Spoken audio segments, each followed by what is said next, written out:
Bonjour, dans le cours d'aujourd'hui, nous allons traiter un sujet vital très important, les insectes et les ravageurs des cultures en Afrique, parce que c'est un enjeu majeur pour les agriculteurs et surtout au niveau de l'Afrique. Et je précise que ces cours sont donnés de façon gratuite dans le cadre de l'école d'agrobusiness d'Afrique que nous venons de lancer sur Internet, 100% en ligne et 100% gratuite.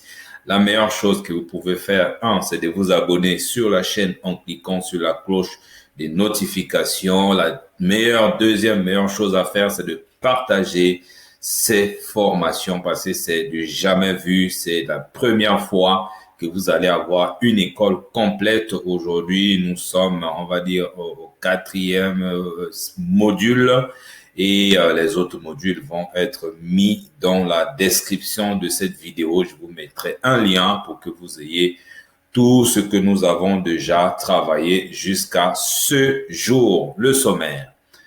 3 points importants que nous allons développer dans ce cours. Nous allons commencer par les principaux insectes et ravageurs que nous avons ici en Afrique. Ensuite, les dégâts causés par ces insectes et ces ravageurs. Et à la fin, nous allons donner donc l'importance de connaître ces insectes et ces ravageurs en tant qu'agriculteurs. Et dans les prochains modules, nous allons traiter cas par cas, activité par activité, surtout lorsque nous allons basculer au deuxième niveau. Et pour l'instant, c'est important de découvrir ce que nous sommes en train de vous donner. Et c'est pas fini. Le quatrième point, nous allons vous montrer les méthodes de lutte contre ces insectes et ces ravageurs. Et dans le cinquième point, comment augmenter les rendements agricoles en luttant contre ces insectes et ces ravageurs. Vous voyez que c'est du beurre et l'argent du beurre, c'est du full HD que je vous propose dans ce cours. Je vous invite à prendre de quoi noter, vous asseoir tranquillement et nous sommes partis dans le vif du sujet.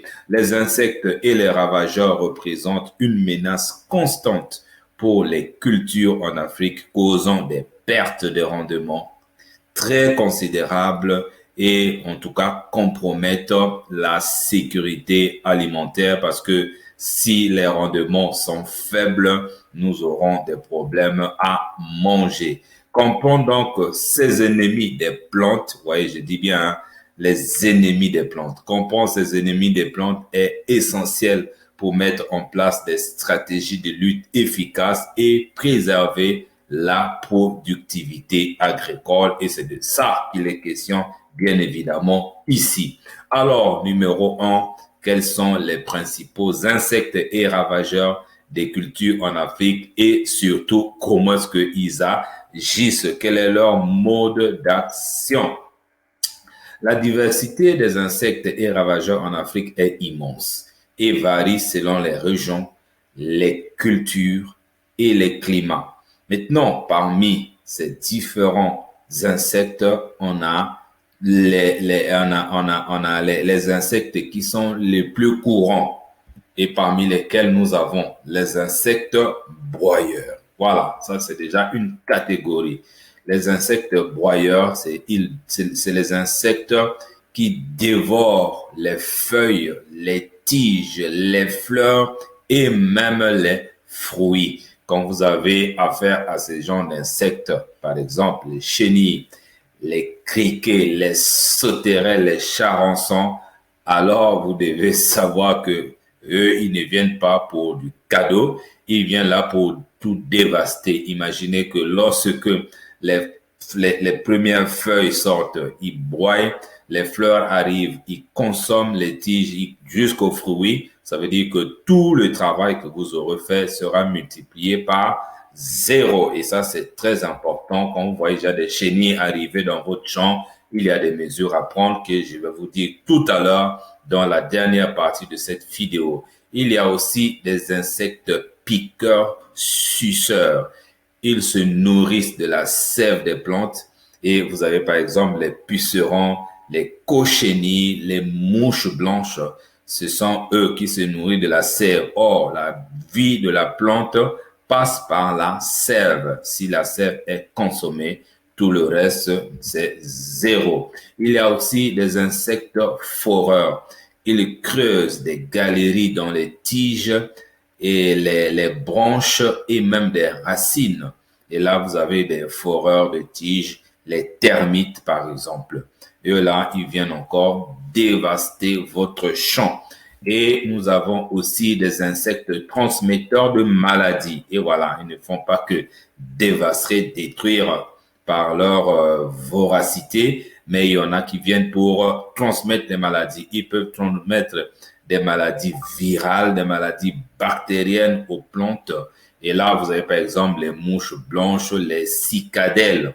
Donc, quand vous avez une invasion des mouches blanches dans votre terrain, alors que ça y est, vous savez que là, si les mesures préventives et curatives ne sont pas prises, alors vous allez avoir des maladies qui vont encore creuser le problème parce que là, nous parlons des insectes et des ravageurs, mais il y a aussi des maladies. Nous aurons tout un module sur ça dans les jours à venir. C'est pour ça que je vous ai demandé vraiment de vous abonner et de me contacter via mon numéro WhatsApp qui va s'afficher juste à la fin de cette vidéo. Donc, je vous demande de rester là jusqu'à la fin. Si vous êtes sérieux, vous voulez percer dans l'agriculture en Afrique, je crois que vous êtes ici au bon moment et au bon endroit. Donc là, je viens de vous donner la liste, on va dire, des différentes ou des catégories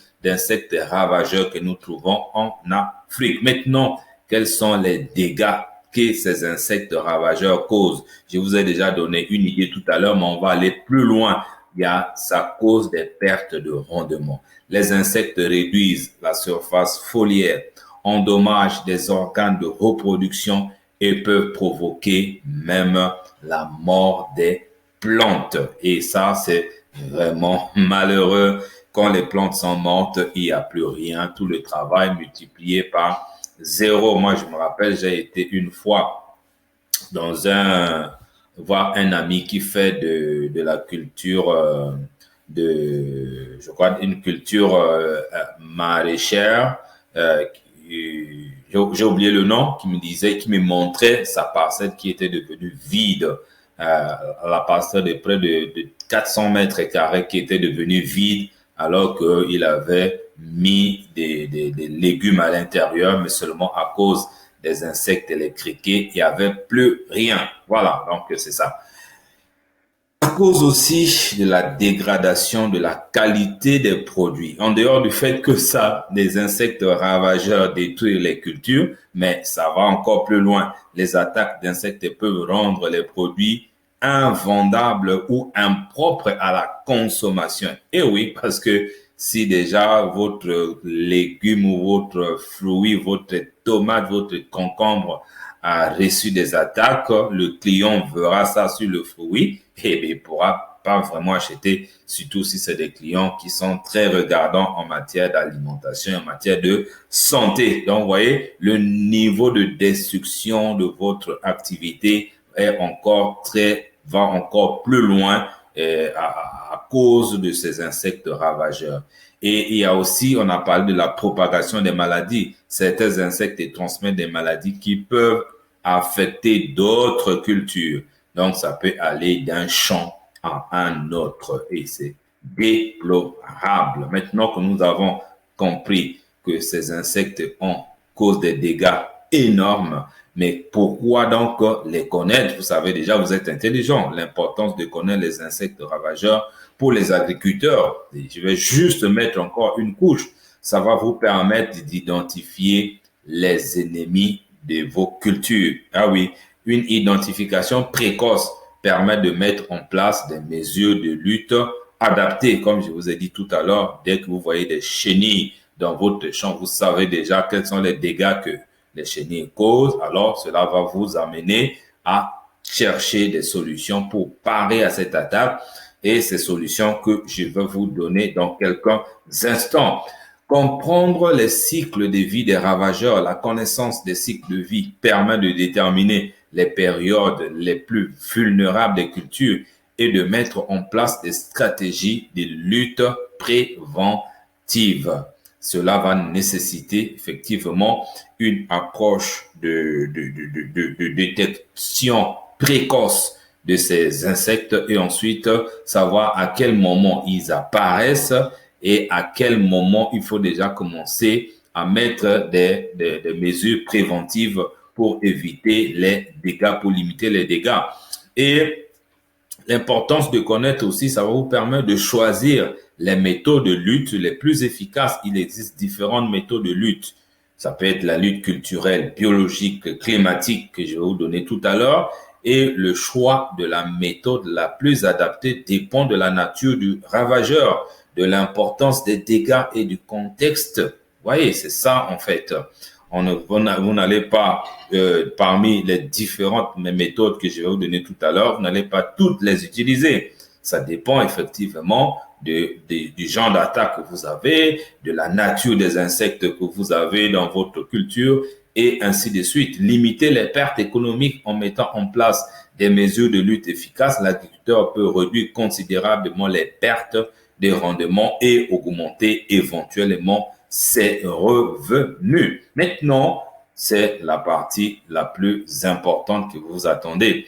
Quelles sont donc les méthodes de lutte contre ces insectes et contre ces ravageurs? Et voici la première, la lutte culturelle. Qu'est-ce que ça signifie? La lutte culturelle, ça peut être la rotation des cultures ou encore la destruction des résidus de culture ou un simple désherbage. C'est ça la bonne nouvelle. En faisant le désherbage à temps et bien, alors c'est déjà une manière de lutter contre ces insectes. La rotation des cultures, le fait de mettre des différentes sortes de cultures sur le même terrain, tout en faisant une bonne planification et tout en choisissant aussi les cultures en question. Alors, ça va vous permettre d'éviter cela et même la destruction des résidus. Et vous avez aussi la lutte biologique, l'utilisation d'ennemis naturels des ravageurs. Vous pouvez donc utiliser des insectes prédateurs, des parasites ou des micro-organismes effectivement pour lutter contre les autres insectes. Et c'est ça qui est la bonne nouvelle. Et là encore, il faut les connaître. Et comment est-ce que vous allez les connaître si on ne vous les enseigne pas? C'est de ça que nous allons aussi parler dans des prochains modules, les amis. Je ne vous dirai jamais assez l'importance de s'abonner, d'être en contact avec moi, de rentrer même dans le forum WhatsApp que nous allons créer à cet effet afin d'être sûr de ne rater aucune formation. Et il y a aussi la lutte chimique avec l'utilisation des produits phytosanitaires, bien que je ne suis pas trop partant pour l'utilisation des produits chimiques parce que d'un côté, ça peut vous rendre service pour un moment, mais sur le long terme, vous voyez, par exemple, si vous utilisez les produits phytosanitaires qui détruisent les insectes, ils vont pas faire le choix entre les insectes prédateurs et les insectes destructeurs. Le produit chimique va tout ravager, alors que quelque part, si vous voulez faire la lutte biologique, vous avez besoin des insectes prédateurs. Et il y a aussi ce qu'on appelle la lutte intégrée, qui fait intervenir la combinaison de différentes méthodes de lutte pour une gestion durable des ravageurs. Vous pouvez utiliser en même temps la lutte biologique, la lutte comme on a culturelle et ainsi de suite. Et c'est ça ce qu'on appelle la lutte intégrée pour une efficacité accrue de votre système de gestion des ravageurs et des insectes. Maintenant, comment augmenter les rendements en luttant contre les insectes ravageurs? Et là, la première chose, ça va être l'augmentation des rendements en termes de quantité. En réduisant les pertes de récolte, les agriculteurs peuvent donc produire davantage. Et quand vous avez davantage de produits, vous avez davantage de clients et vous avez davantage d'argent. Ça va être aussi l'amélioration de la qualité des produits, les produits sains et sans résidus de pesticides sont plus valorisables sur les marchés. Et quand on dit plus valorisables, ça veut dire que vous pouvez les vendre plus cher et gagner gros. Ça aussi, c'est important. Un autre avantage, c'est la réduction des coûts de production. Et oui, une bonne gestion des ravageurs permet de limiter l'utilisation de produits phytosanitaires et de réduire les coûts de production. Pourquoi? Parce que les produits phytosanitaires, non seulement qu'il y a des dégâts et ça coûte aussi extrêmement cher. Et donc, en conclusion, la lutte contre les insectes et les ravageurs est un enjeu majeur pour l'agriculture africaine. En acquérant des connaissances sur les différents types de ravageurs tels que je viens de vous les apporter, les cycles de vie et les méthodes de lutte, les agriculteurs peuvent donc améliorer leur productivité et leur rendement. Ça veut dire qu'ils vont vraiment gagner gros. Il est donc important de privilégier des méthodes de lutte respectueuses de l'environnement et de mettre en place des stratégies de lutte intégrées pour assurer une agriculture durable et économiquement viable. Voilà donc, c'est terminé. Voici mon numéro WhatsApp, comme je vous l'ai promis, 00242 06 652 52 49. Veuillez me contacter pour vous mettre dans le groupe WhatsApp dédié à l'école afin d'être sûr que vous n'allez jamais rien rater. Merci, partagez la vidéo, abonnez-vous et on se retrouve dans le prochain cours.